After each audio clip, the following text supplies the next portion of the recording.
नमस्कार। जवाब तो देना होगा। मैं आप सभी का स्वागत है। मैं हूं डॉक्टर अवधेश मिश्रा। छत्तीसगढ़ की सियासत में आखिरकार वो दिन आ ही गया जब परिणाम आया। परिणाम के साथ जनता ने जो अपना मत दिया वो मत सबके सामने है कि बीजेपी स्पष्ट बहुमत से काफी आगे पहुंच गई। सत्ताधारी दल कांग्रेस जो सत्ताधारी दल थी वो 75 पार के नारे के साथ तो बढ़ी, लेकिन 34-35 के आंकड़े पे ही आके सिमट गई। क्या कुछ कारण रहे, क्या कुछ ऐसी स्थिति परिस्थिति बनी, इन तमाम चीजों पे चर्चा करेंगे। दो बेहद ही खास मेहमान हमारे साथ फिलहाल जुड़े हैं। बीजेपी की ओर से पूर्व विधायक वरिष्ठ नेता श्रीचंद सुंदरानी जी। सुंदरानी जी, आपका स्वागत है।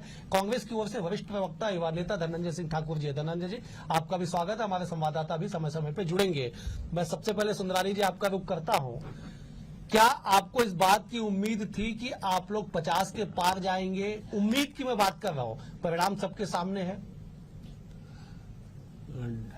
निश्चित रूप से डॉक्टर साहब, अब एकाध हफ्ते से ये लगने लगा था, लोगों के जो फीडबैक मिल रहे थे कि 50-52 के आसपास हम पहुंचेंगे और लगभग हमारी सरकार बनने जा रही, ऐसा महसूस हो रहा था। क्योंकि जिस प्रकार से जनता का समर्थन, जिस प्रकार से बधाइयां देना, लोगों का जो हाव भाव था, ऐसा लग रहा था कि भारतीय जनता पार्टी के पक्ष में लोगों ने मतदान किया। तभी तो आगे बढ़ के वो बधाई दे रहे हैं और सरकार बनाने की बात कर रहे हैं। और निश्चित रूप से लोगों का जो झुकाव था वो बता रहा था कि रिजल्ट भाजपा के पक्ष में आ रहे हैं। ठीक है धनंजय जी, मैं आपके पास आऊंगा, लेकिन एक बार मैं सुमित का रुख कर लेता हूं। सुमित सरगुजा से बने हुए हैं। सुमित, आप लगातार सवेरे से कवरेज कर रहे हैं। बीएस टीवी को आपने हर मौके पे आगे रखा है। आपको पूरी टीम को बधाई। अब जरा ये भी समझा दीजिए कि 2018 का परिणाम, सरगुजा ने ऐसा आशीर्वाद दिया कांग्रेस को कि 14 की 14 सीटें कांग्रेस के पास। 2023 में 5 साल में ऐसा क्या कुछ हो गया कि एक बार फिर से 14 सीटें, लेकिन बीजेपी को सुपड़ा 7, डिप्टी सीएम टीएस सिंहदेव हार गए, मंत्री अमरजीत भगत हार गए चुनाव, तमाम बड़े नाम वहां से चुनाव हार गए। बिल्कुल, जब जनता की उम्मीदें किसी भी राजनेता नेता से टूटती है तो परिणाम भी ऐसा ही कुछ सामने आता है।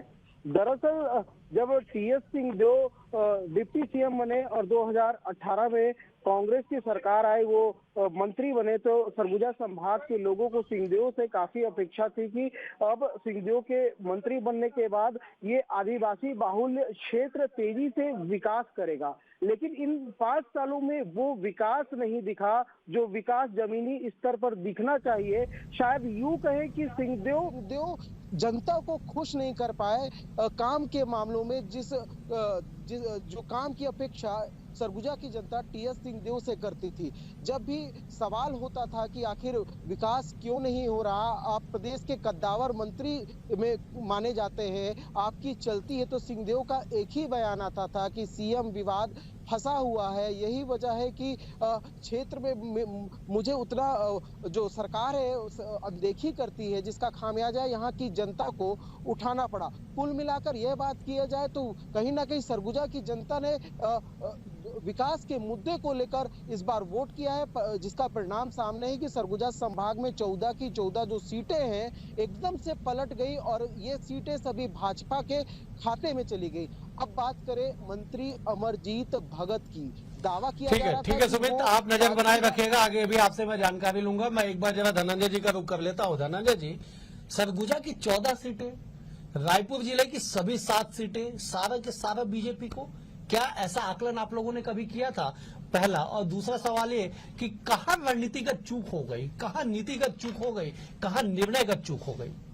देखिए अजय जी, सबसे तो पहले मैं हमारे साथ बैठे वरिष्ठ नेता श्रीचंद सुंदरानी जी, जो भारतीय जनता पार्टी के नेता भी हैं, उन्हें बहुत बहुत बधाई शुभकामनाएं प्रेषित करता हूं। और जनता के जनादेश को सिरधार करते हुए हमें जनता ने जो जिम्मेदारी विपक्ष की दी है उसको बेहतर तरीके से निर्वहन करेंगे और हमसे कहाँ चूक हुई है इसकी भी हम समीक्षा करेंगे।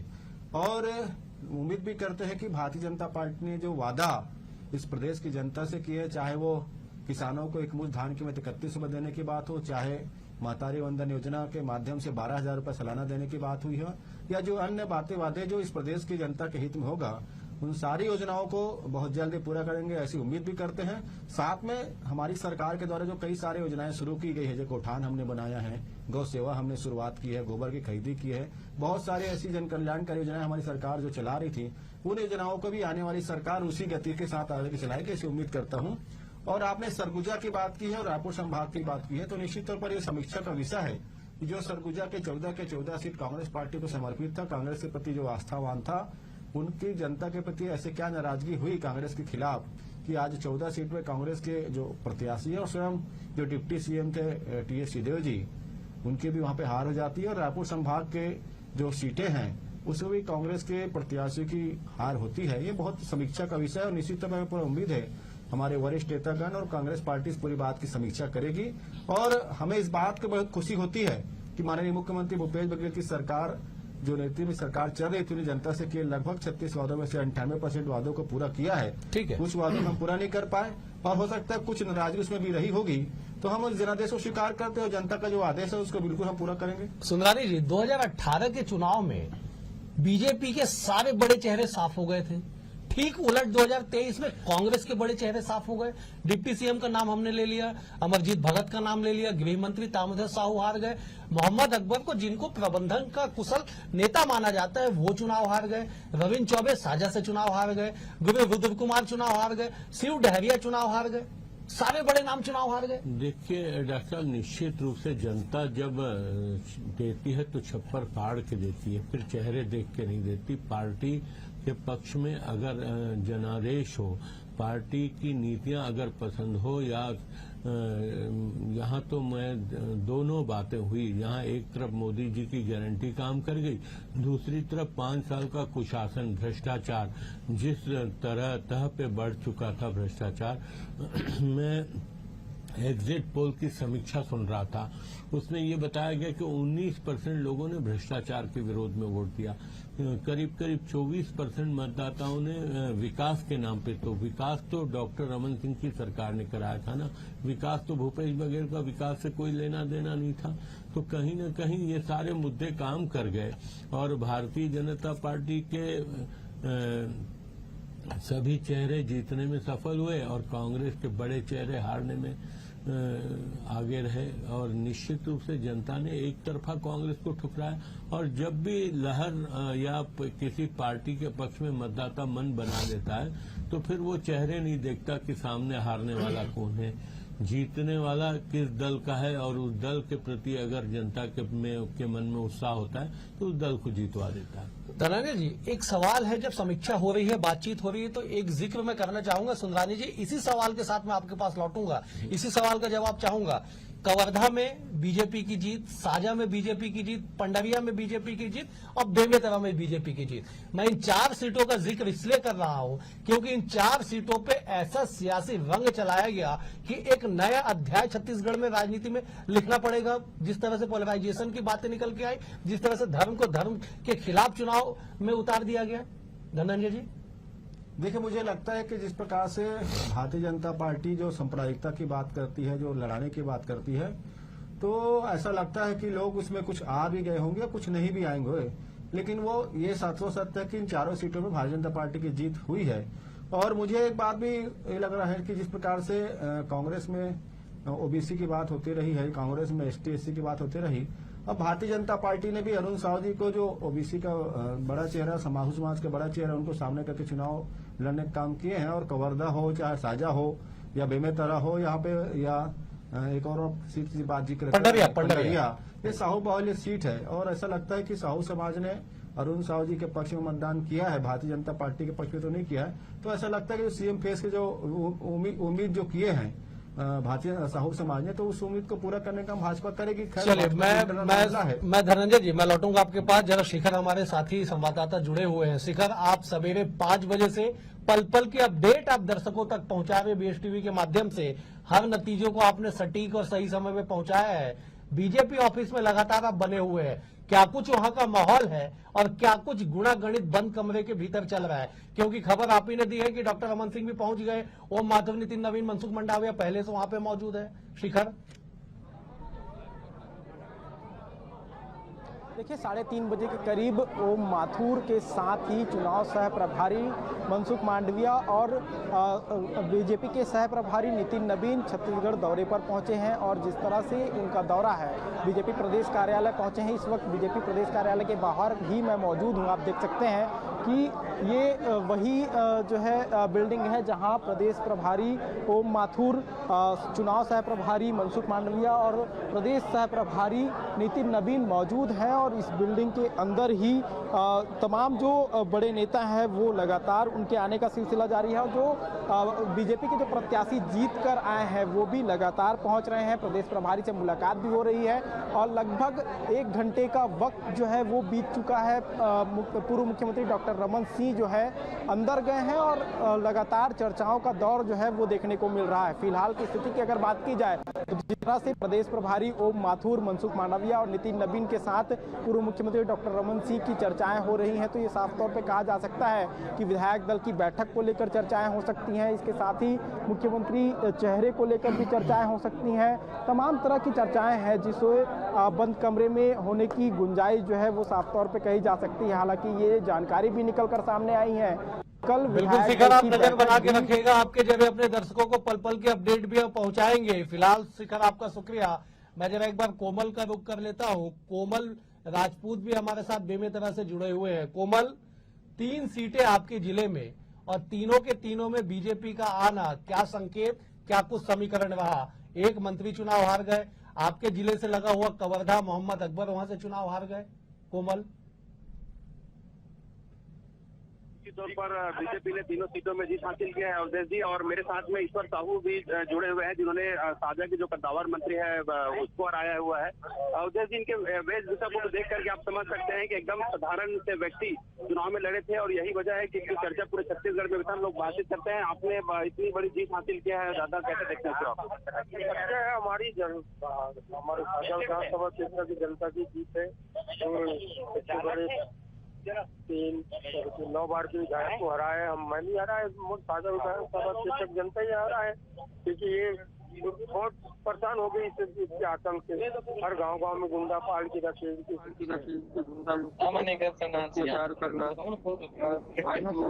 उदाहरण भी मैं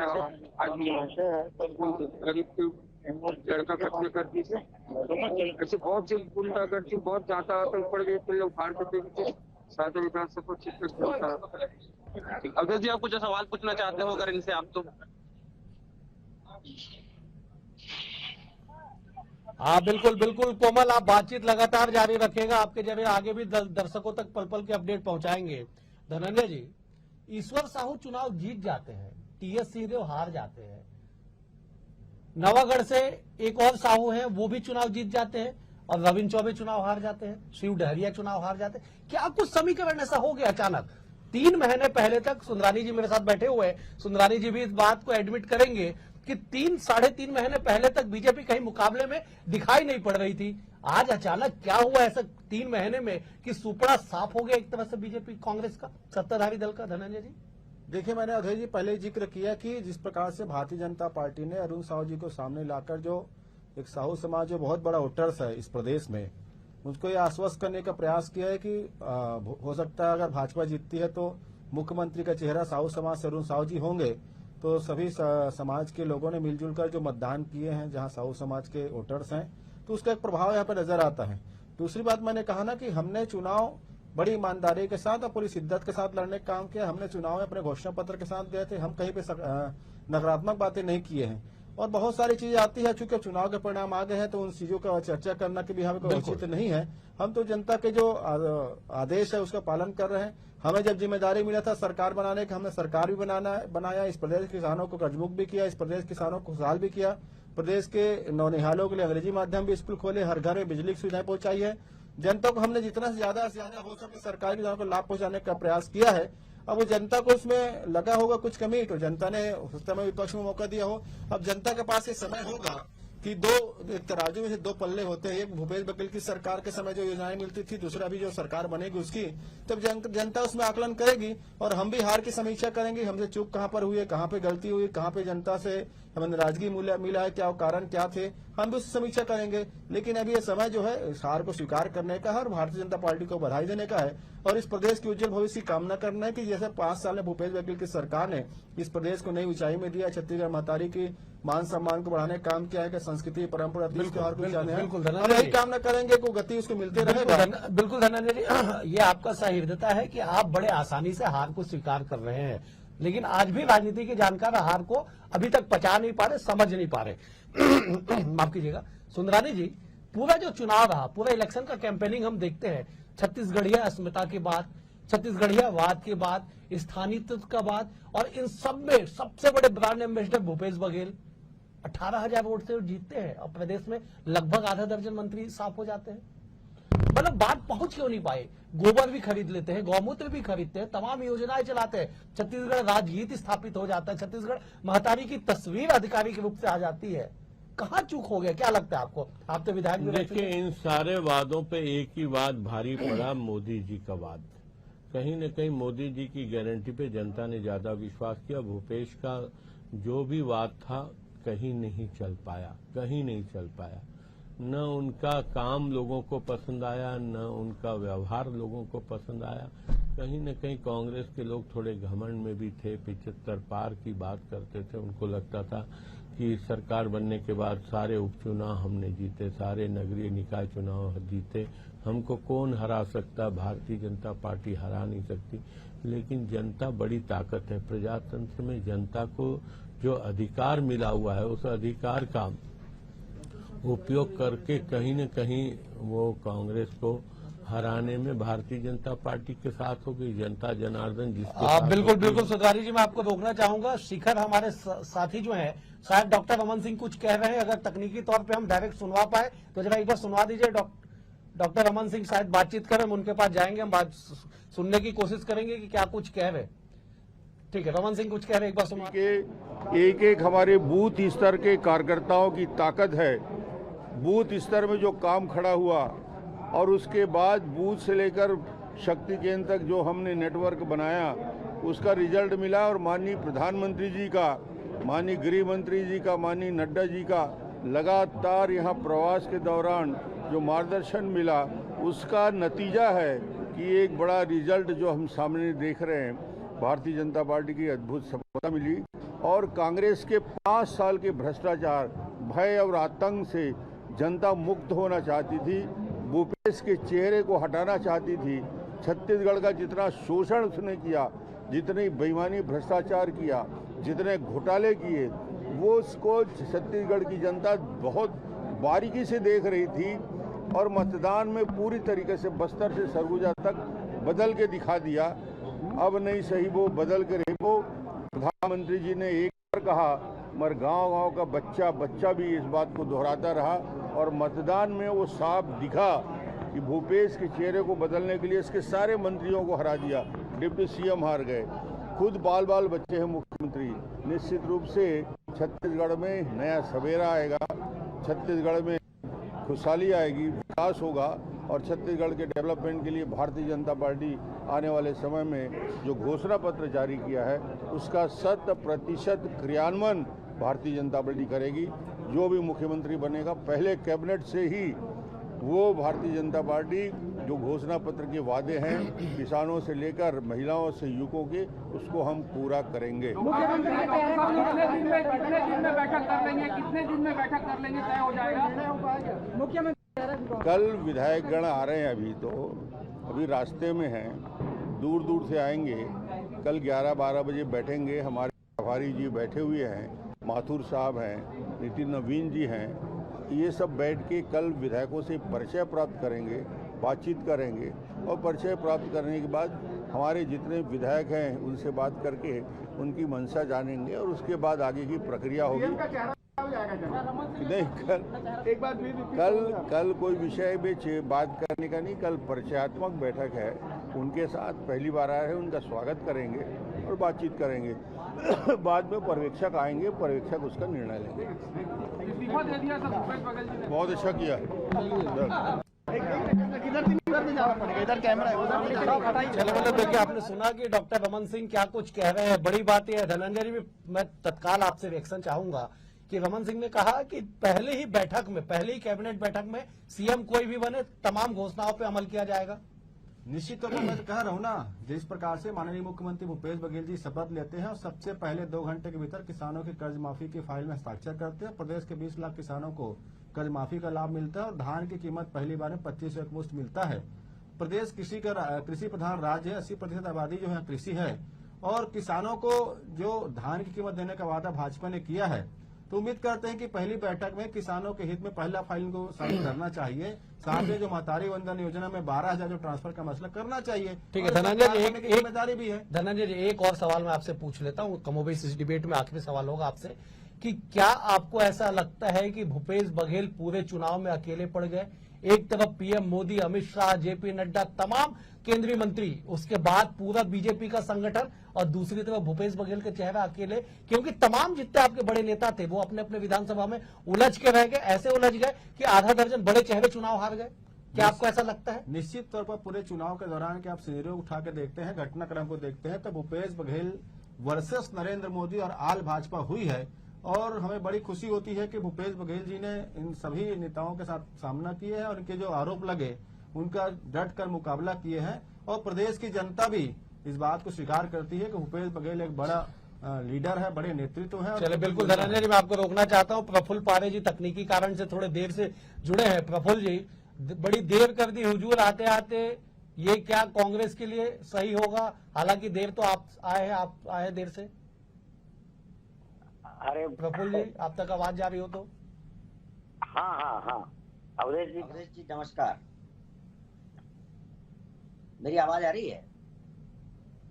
प्रफुल्ल जी, केवल 10 सेकंड का मैं आपको समय दूंगा। 10 सेकंड में बता दीजिए जीत हार को आप कैसे देखते हैं, क्योंकि आप बहुत लेट से जुड़े हैं, डिबेट मुझे क्लोज करना होगा। 10 सेकंड में बता दीजिए। मेरी आवाज आ रही है? अब बिल्कुल आपकी आवाज आ रही है। आप फटाक से कमेंट कर दीजिए, इस जीत हार को क्या कहेंगे? बिल्कुल। देखिए, मैं केवल ये बात जो समझ में आ रही है कि जमीन पर जो कांग्रेस को अपना स्वयं का राजनीतिक विश्लेषण करना था, कांग्रेस वहां चूक गई। और बहुत जिसको अति आत्मविश्वास कहते हैं, मुझे लगता है कि कहीं ना कहीं कांग्रेस जो है वो अति आत्मविश्वास से भी पीड़ित रही। और हम जिससे भी बात करते थे वो कोई भी 60-65 से नीचे बात नहीं करता था और लगता था कि ये सरकार बन रही है। वहीं जो जिस तरह से इस बार तो इतनी सीटें तो बीजेपी को 2008 में मिली थी, 50 या 51 सीटें, 50 सीट मिली थी। बाद में एक उपचुनाव के बाद 51 हो गई थी। बिल्कुल सही। इतनी सीट तो भाजपा को पहली बार 2003 में 50 सीटें। हाँ 2003 में 2000 मिलती शायद, उसके बाद 50 तो भाजपा ने खुद कभी टच नहीं किया उस आंकड़े को।